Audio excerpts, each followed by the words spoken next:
Memes are just for the fun of it. It's all about trading attention that we talked about before. It's about speculative frenzy. It's about fun. It's about stupidity. It's about being left curve. And it's also about FOMO. Is this cycle going to be the cycle of meme coins? Yes. Every 4 years at the banana zone period, it does this huge wedge, does nothing, and then explodes. Okay, so most people in the meme space will go, yeah, but other things will explode more. Fine. I don't have time to go through every single community, figure out what's getting traction. Raoul delves into meme coins, a phenomenon that combines speculative mania with community-driven engagement. According to him, meme coins like Dogecoin are not just about financial returns, they're cultural artifacts of the digital age. Their value stems from collective attention, speculative frenzy, and FOMO, fear of missing out, making them both a thrilling and risky venture. Raoul's analysis paints a picture of the cyclical nature of crypto markets. Each cycle introduces a new speculative trend: ICO, NFT, DeFi, and now meme coins. He explains that these cycles attract young, tech-savvy investors who see these assets as both a gateway to wealth and a cultural statement. Meme coins resonate deeply with Gen Z because they encapsulate humor, irreverence, and a sense of belonging. Please take a little time to like this video, subscribe to the channel, and turn on post notifications for more videos like this. You can also check out our other videos on cryptocurrencies and the overall digital asset space and drop your comments and observations in the comments section below. Everything you do helps with the YouTube algorithm and immensely contributes to the channel's growth. Thanks and enjoy the video. One is a trading thing and the other one is long-term wealth accumulation. So with NFTs, I'm buying high-end art that got discounted, but the most culturally relevant artists in all of digital art, XCOPY, Beeple, and there's a bunch of others that go with that. But those two are the OGs of the OG space. Prices have come down, ETH prices have come down. So you're getting the same effect, the Lindy effect of the market testing, is XCOPY valuable or is it bullshit? Well, fuck me, there's a lot of this stuff trading at high prices right now. And it's like, okay, there you go. There's virtually no Beeples for sale. Virtually nothing. There's like 5 things under the price of 20 ETH or 30 ETH now. So you're like, interesting. You can see what's happening. Suppliers all being taken out and prices starting to rise. But that bet is really a 10-year plus bet, like you would do with art. Memes are just for the fun of it. It's all about trading attention that we talked about before. It's about speculative frenzy. It's about fun. It's about stupidity. It's about being left curve. And it's also about FOMO. Absolutely. Because it's horrific that everybody online, and this is everyone online posts the I've made 100x. Oh, suddenly I'm worth 20 million and I did it from a $10 bet. You're like, why is it not me, right? The stupidity. Now, it doesn't say, and here's the 99 people out of 100 who all lost their asses. Doesn't do any of that. But it happens to all of us. So the way of averting this is the whole don't fuck this up thesis, is put 10% so you can be that person, that side of your personality, and not screw it up. We talked about, how you got it wrong before by getting that part of your personality to become your whole portfolio, and before you know it, you fuck up. Yeah, and my whole pinned tweet thread is about. Yeah, exactly, this one. And it's about culture. It's about, I think Murad was dead right, the belonging online, wanting to be part of something, that hopes and dreams of making money.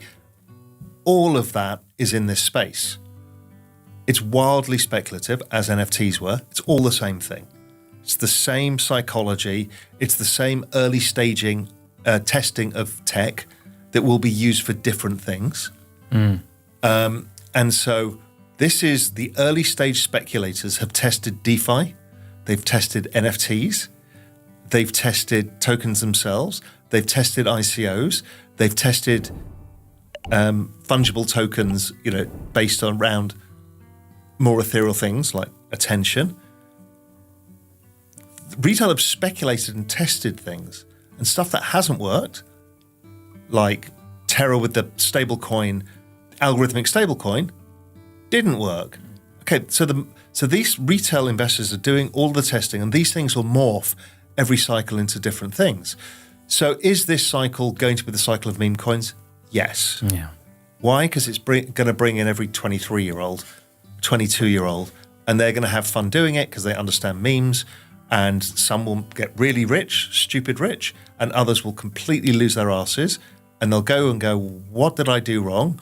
This is the Kevin of the previous cycle and many others. And they'll go, you know what? I want to learn about this. Hopefully. And then you go through, hopefully you learn something. Every 4 years at the banana zone period, it does this huge wedge, does nothing, and then explodes. Okay, so most people in the meme space will go, yeah, but other things will explode more. Fine. I don't have time to go through every single community, figure out what's getting traction, what the number of holders are, how many diamond hands are. Doge is an internationally recognizable brand. There is a chance, a reasonable chance, that Elon Musk builds a stupid department in the US government, which is the Department of Government Efficiency, which he calls Doge. I mean, he puts the meme with the fucking dog. And obviously, he's building a payments platform. He's getting the money transmitter licenses.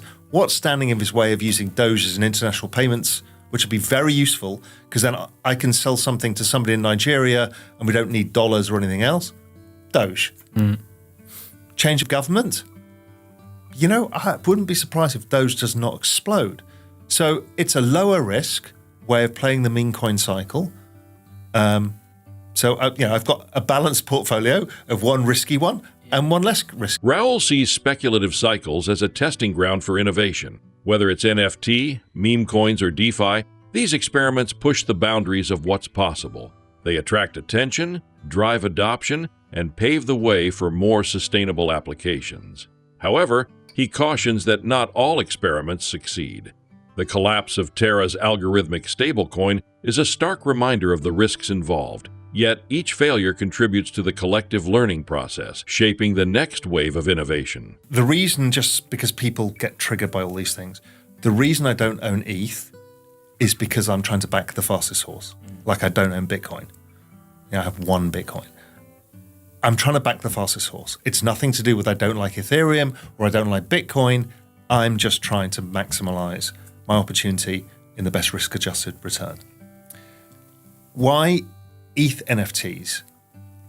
Because the ones that I bought, I think, represent the historic moment of the culture of the internet, which was a pandemic where people discovered crypto, NFTs became a huge thing and people discovered digital art, and Beeple sells for $69 million and XCOPY selling for $5 or $10 million. This mass acceptance of what there was a digital art movement beforehand of which XCOPY and Beeple were part of, but it couldn't have value until it went on chain. NFTs create digital scarcity. Once you had digital scarcity, art took off. It was an amazing thing to see. Now, art is a reflection of culture. The culture of the time was like the meme coin culture. It was fun. It was all about the internet native stuff. I mean, XCOPY jokes about that and British culture.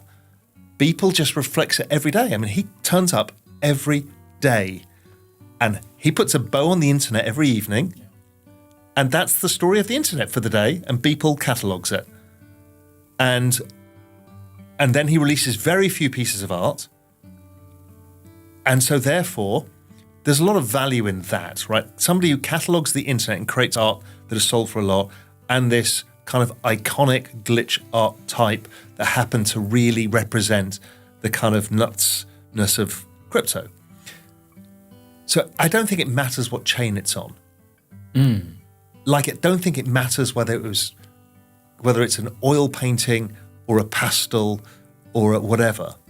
It is because of the culture that it represented.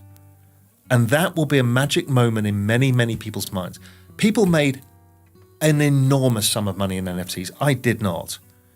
And why did they make the money? And it's different to the meme coin cycle. I've been thinking this through. Meme coins are priced in dollars. Punks went from like whatever it was, half an ETH or something stupid, to hundreds of ETH. And ETH, Yeah. Did 50x. Yeah. right? I mean, this is la la land, right? So that moment in time will never be forgotten. And those who come after it will learn the folklore of those times. We're making folklore again in memes. These worlds are all combining. They're all part of the same thing. It's culture. And so if you go back to art splits into two categories. Fine art, and that is AI generative art. Right, that's art history stuff. Oh, and art progressed to this, and people scratch their beards and look at it and go, yes, it's very interesting how AI is now working with humans. And then there's the other side, which is culture. I remember those times, like music. Right, I can play you a piece of music, you'll know exactly where you were and who you were with. With art, it's the same. Why is Warhol so valuable? It is nostalgia for the 60s, 70s. It goes hand in hand with the Beatles, the Stones, Led Zeppelin, with the New York scene. Even if you weren't part of it, you want to own part of that legendary time.